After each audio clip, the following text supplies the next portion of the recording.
Did you know that scientific studies have shown that meditation can cause epigenetic changes on your genome? And let me repeat that in simple language. Meditation has the potential to switch your genes on and off. Have you ever wondered why so many coaches nowadays seem to put a lot of importance on meditation? And do you feel like meditation seems to be difficult to get into? I mean, what clothes do I have to wear? What music should play in the background?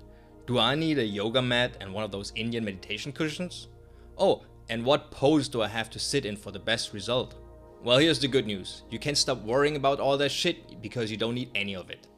In order to start, all you need is a couple of minutes in the morning and the evening. And I mean a couple, as in 2 minutes, not 5 or 10, 2. Now, before you come up with reasons why you can't free up 2 minutes, let me tell you what a regular meditation practice can do for you. And before I get to the elephant in the room, I will just give you a quick list of the most interesting effects meditation can have. And these results can already manifest after receiving very little instructions and a minimal number of sessions. It can improve your endocrine system, that's your hormones, strengthen your immune system, improve your stress response, slow aging, increase happiness, build mental toughness, improve memory, relieve the impact of mental disorders, and help you to access your higher consciousness. There's already a lot of interesting stuff in that list, but hey, listen to this. Meditating can cause the level of perceived pain to be reduced by up to, wait for it, 93%, with an average reduction of 40%. Compare that to morphine, which provides an average reduction of 25%. I can confirm from my own experience that it does indeed work as advertised. The meditation, not the morphine. Now on to the main story, changing your genetic expression through meditation. It has been known for a while that gene sequences can be switched on and off through environmental influences. For example, if you change your diet from mainly carbohydrate-based to mainly fat-based, some genes will switch on or off in order to effect a change in the way your digestive system processes the food you're eating, so your body is able to adapt to outside influences.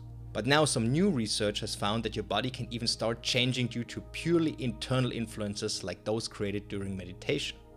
Alright, now that you understand the awesome return on investment ratio that meditation has, let's get into the practical details.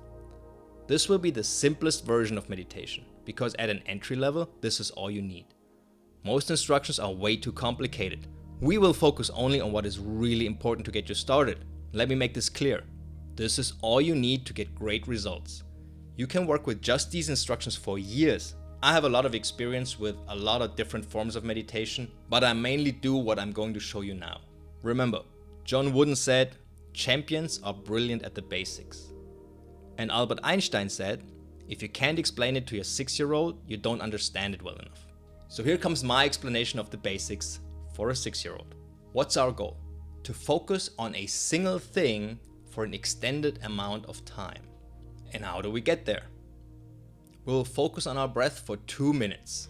You can use a timer, meaning you set the timer to how many minutes you want to do that day. This is especially good if you are limited on time and you only have a certain amount that you can invest. Or if your time is open-ended, just start a stopwatch and stay in the meditation as long as you enjoy it. When you feel like you had enough, end the meditation and then check how much time actually passed. You might be surprised. Try to minimize external distractions like sounds or light. Close your door, turn off your phone and your TV.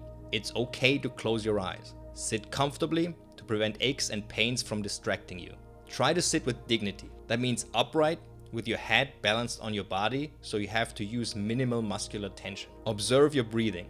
Focus your attention on your belly expanding and contracting and the air flowing into and out of your lungs. Your breathing should feel effortless. If you're not sure how to belly breathe, watch my video on breathing. The link is in the description below. Notice thoughts come up and let them pass through.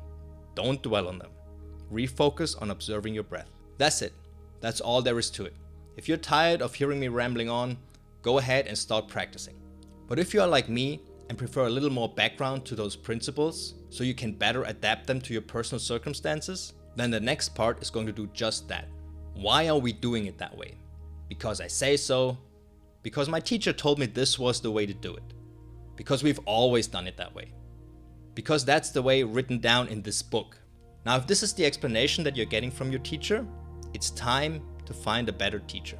Because he either didn't care enough to ask his teacher, or he's too dumb to understand the explanation he got. And in my opinion, both of these reasons would disqualify him as a teacher. Why are we trying to focus all our attention on a single thing?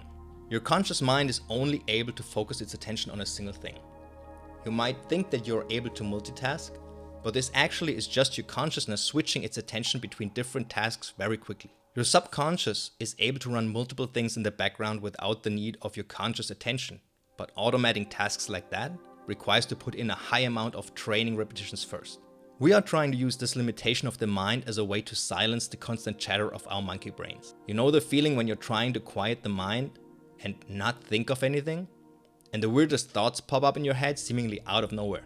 Those are the unprocessed thoughts, experiences, and worries that are constantly floating around in our minds and prevent our subconscious from fully connecting with us. So if we can learn how to focus on a single thing for an extended period of time, we will silence the chatter and allow our subconscious a period of undisturbed connection.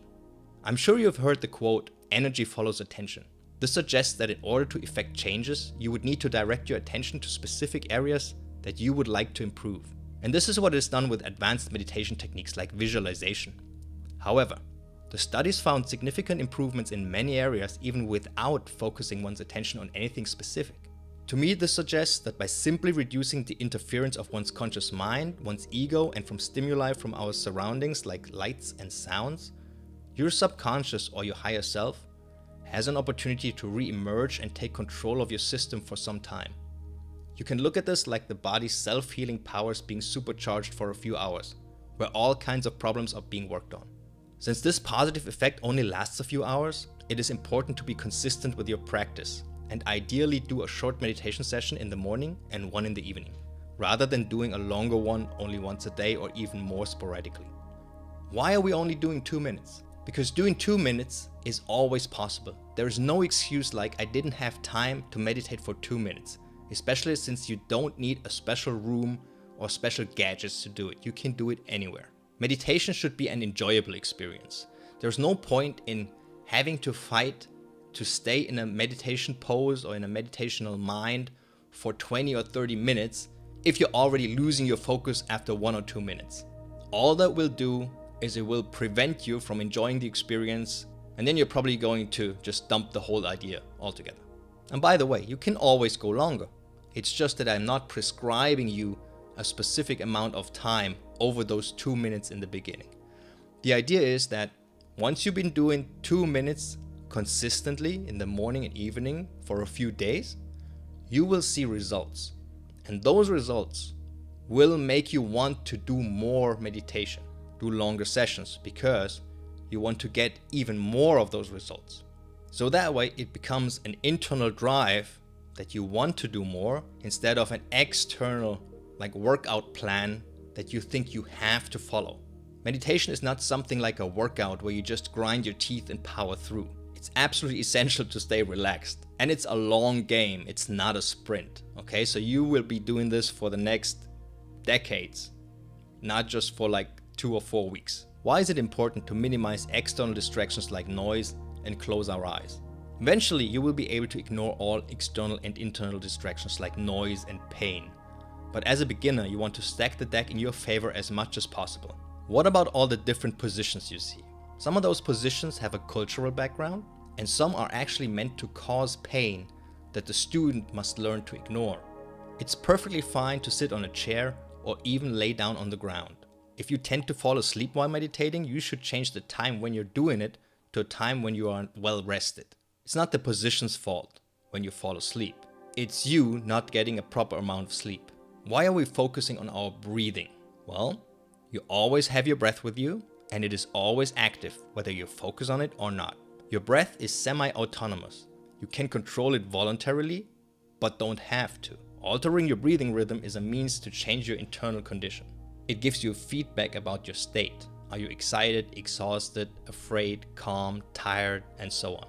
Every other anchor, the anchor is the point that you're focusing on, like prayer, a mantra, visualization, or some sort of object like a candle is more difficult because it either requires you to create something in your mind, which in turn requires your attention, or gives you no feedback. Staring at a candle is incredibly boring. The one thing I really want to stress is that you're not meant to accomplish something specific in order for the meditation session to be considered a success. You can't fail this. Think of meditating like drops of water hitting a rock. Eventually, they will make a hole into the rock, but you won't be able to notice it while you're watching it. What does effortless breathing mean? I'm personally not a fan of a specific breathing rhythm like 6 in, hold 1, 7 out, hold 1, because it requires attention to keep the rhythm up and prevents relaxation. Don't try to breathe in or out too deeply. This requires effort, and effort should be avoided. Find a breathing depth and rhythm that feels effortless and is quiet. Thoughts are okay. Thoughts coming up and distracting you is normal. That's just your mind trying to sort through all the information that is floating around and that has not been dealt with.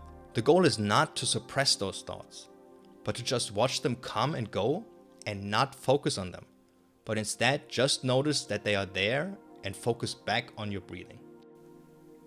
This is an example of a good posture for meditation. Kneeling, your butt between your heels, straight back and your head balanced on top of your torso. Now let me show you the most common mistakes and how to fix them. Many people will hold their head in the iPhone position, but actually think their head is upright and balanced. Because many of us are spending hours in some kind of sitting position, we tend to adopt sort of a slouching position with our back rounded and may have to tilt the neck back in order to look straight ahead. To fix this, imagine your body being pulled up by a string that is attached to the top of your head.